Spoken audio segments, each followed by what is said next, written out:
Таңмана көрсөтүүбүз сапардын алдын көздөй улантат. Бизде музыкалык конокторубуз бар. Ооба. Бүгүн болсо, тааныштырып өтөлү. Жогорусун айтып атпаймынбы, музыкада ден соолукка пайдалуу экен депчи. Андыктан музыка терапия десек да жаңылышпаспыз. Жигиттер тобу Алишер Тоотаев агабыз баш болгон, Таалай Токтомушев жана ошондой эле Тынчтык Ташбаев мырзалар бизде конокто. Саламатсызбы? Тааныстар менен. Салам алейкум. Саламатчылык. Кош келиңиздер студиябызга. Кош келдик. Биз бүгүнкү көрсөтүүнү ден соолукка арнап атабыз да. Алишер байке, айтсаңыз, ошол ден соолукка музыканын канчалык деңгээлде пайдасы барбы негизи? Музыканын ден соолукка албетте пайдасы бар. Мисалы үчүн музыканын эң эле жакшы жерин айтайын, мындай бир моралдык жактан кичине мындай бир нерв ооруларына бир жакшы пайдасы бар деп айтсам болот.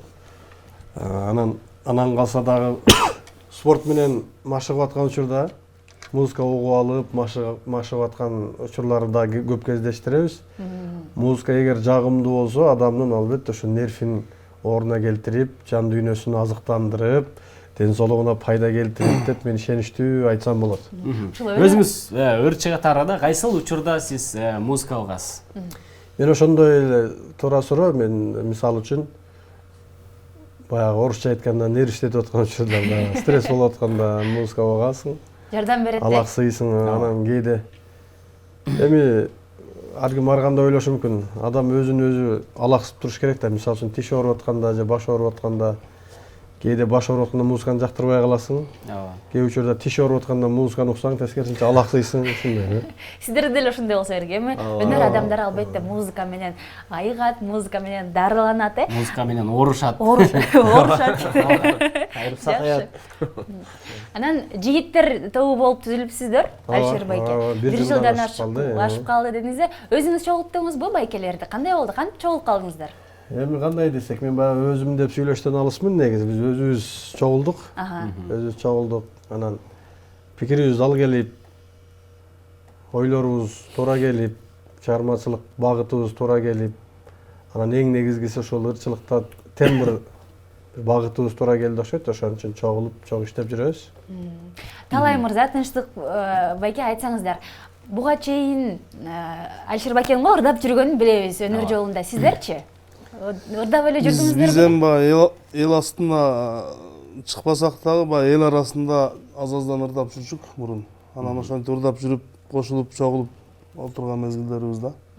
Ал мезгилге чейин биз деген телевидениеге чыгып, мындай аракетибиз деле жок болчу, просто мындай эл арасында эле мындай ырдап жүргөн жигиттер болчук да. Үчөөңүздөр кантип табышып калдыңыздар? Балким тойдо ырдап атып бири-бириңизге. Ошону айтып коебуз эле ушул жерден. Үчөөбүз бизде деген чоң бир концерт болгон, эми атын атабай эле коеюн. Ошо концерттен жолугушуп калып, концерттен кийин анан бир менде бир ой жүрчү да. Эзелтен эле бир ошо кыргыздын нукура кыргызча ырдаган жигиттер болсо, бир топ түзүп ырдасак деген бир максаттарыбыз бар болчу. Ошол максаттарыбыз бизди бириктирди деп ойлойм. Анан экөө тең ошо буга чейин эл алдына чыкпаса деле чыгып да жүрүшкөн, бирок таланттуу балдар. Экөө тең талантына аябай мен деле суктанам.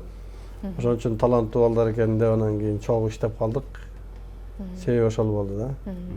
Жакшы. Бул жерде эң баягы бизде көп алынып жүрүлгөн актуалдуу аспаптар десек дагы болот да. Тынчтык байкенин аспабы тууралуу сурагым келип атат. Шылдырак деп коебуз, шылдыракпы? Анан айтып берсеңиз да, ушул аспап боюнча жаңы настройка кылды азыр. 7 берип койду. Жаңы настройка кылды болдучу. Узул каласын ордуна. Муну дагы настройка кылыш керекпи? Бул жөн эле ойнойт. Бул эми бак темпке карап эле урасын. Эмше ритм берип турасың, ритм, кооздук. Ушул нерсени мен баягы бардык эле адамдар ойлойт болуш керек, мындай бат эле үйрөнүп ала турган аспап деп. Көрүнөт, ошондой көрүнөт го сырттан карагандачы. Ошондой элеби? Бардык ошондой ойлойт. Эми бул деген ойноп кетсе деле болот, ритмди чувствовать этиш керек да самый главный. Ритм чувствовать эткен адам ойноп кетет. Андан сырткары сиз башка аспаптарды ойнойсузбу?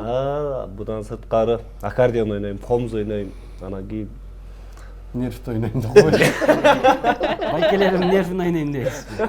Булар экөөнүн нервин ойнотом ушундай. Жакшы экен. Анда ушул колуңуздарга аспап кармап олтурасыздар, бир жакшы чыгарма ойноп бериңиздер анда. Ырдап Нерв берели, ойнап ойнап атат берели. деп. Ырдап берели. Ооба, ырдап Ырдап берели. Биз анда атайын даярданып кирдик эшиктен. Ырдын пири Ырыспай деп коебуз. Ошо Ырыспай Абдыкадыровдун Сагынуу деген чыгарма. Сагынуу деген ырын ырдап берели.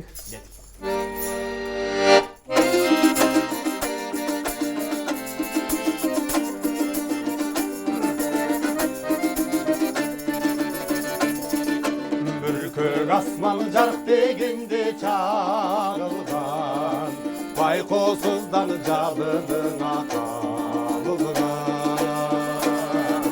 Бүтер кимди курчап алып махаббат, жалгыз сенин элесиңди жамынан. Азыр мен да сени ойлоп жатамын, ошол күндөр бүткөнүңдү канымдан.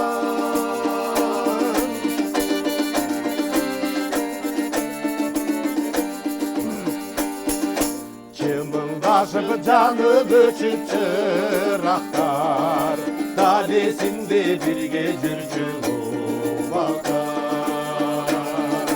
Жүрөктөрдүн кагышканын кымшатып, алыс калды алма жутту турактар.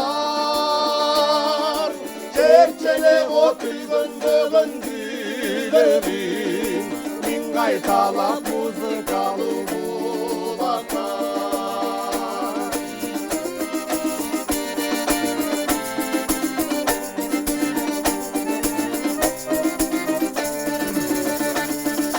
Карай берип канча жолу камыктым, издей берип карегимди табыктым.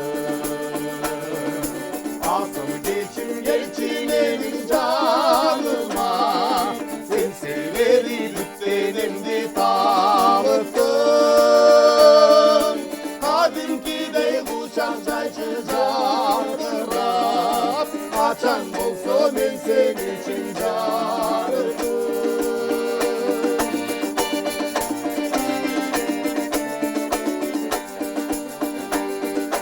Таппай такыр махаббаттын айласын, сагындым мен жолукчулдун айлашын. Бурункудай күтүп жатам азырда, булбул куштун тереземден сайрашын. Ару бакта жолук челек бакчадан, айтчы дегиң асыл кечим кайдасың. Ару бакта жолук челек бакчадан, айтчы дегиң асыл кечим кайдасың. Айтчы дегиң асыл кечим кайдасың.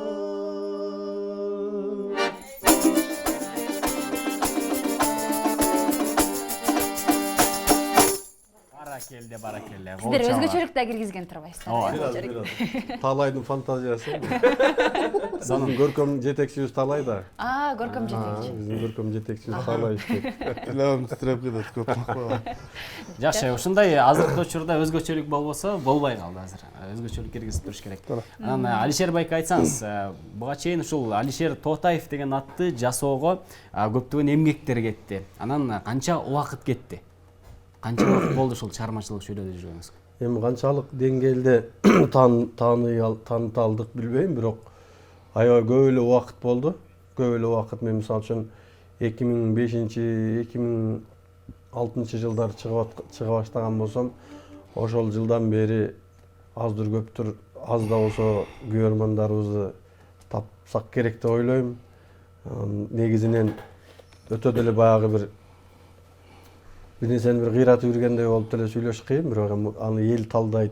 Канчалык деңгээлде таанылдык, канчалык деңгээлде элге чыгармаларды арнадык, эл бааласын негизи. Демек 2005 жылдан тарта сиздин чыгармачылык чейир жолуңуз жаңыдан башталган экен, буюрса. Демек азыр жигиттер тобун таанытыш керек, Эми жигиттер биздин тобу максат деп. туурабы азыр эми жигиттер тобун таанытыш керек. Бизде дагы ошо көмүскөдө пландарыбыз бар, кеңейтишибиз керек. Жана башка чоң проекттерди жасайлы деген максаттарыбыз бар буюрса. Талай мырза, Тынчтык байке, буга чейин сиздер өз алдынча ырдап аткаруучу болуп келдиңиздер, анан топтордагы кандай экен? Кандай негизи? Айырмасы барбы? Топтордаган аябай жакшы. Эми чогуу биригип кеңешип иш кылганда аябай жакшы болот экен. Бул чыгармачылык жолго оңой нерсе экен да, бир аз оңоюраак экен да. Булар да бир салым кошуп, бир нерселерди кошумча кылып атса бир мындай.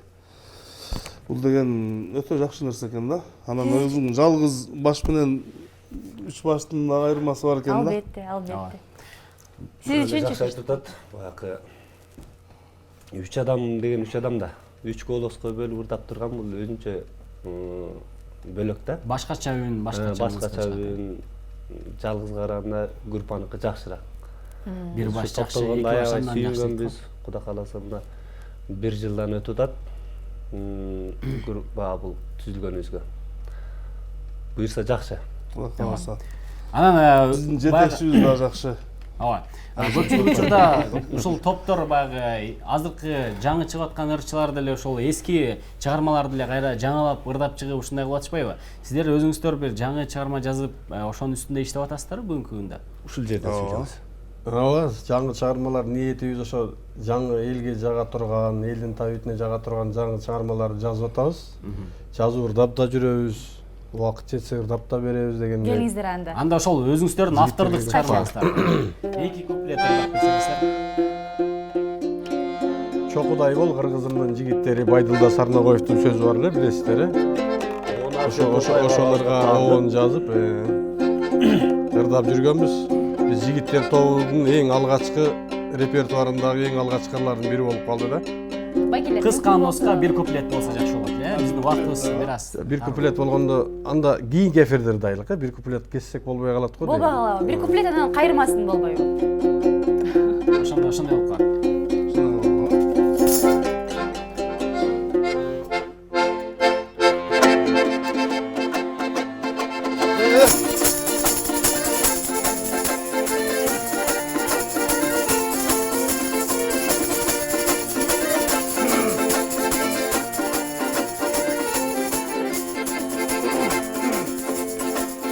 Толкун боло деңиздин күчтүү жери, толкундай бол кыргыздын жигиттери. 99 дөнөрдүн эси бол деп, эй толук эмне көргөн сени мени. Чоку болот толордун биктери, чокудай бол кыргыздын жигиттери. Чок кармаган кол менен баатыр бол деп, эй чоң атабыз үйрөткөн, чоң атабыз үйрөткөн сени мени.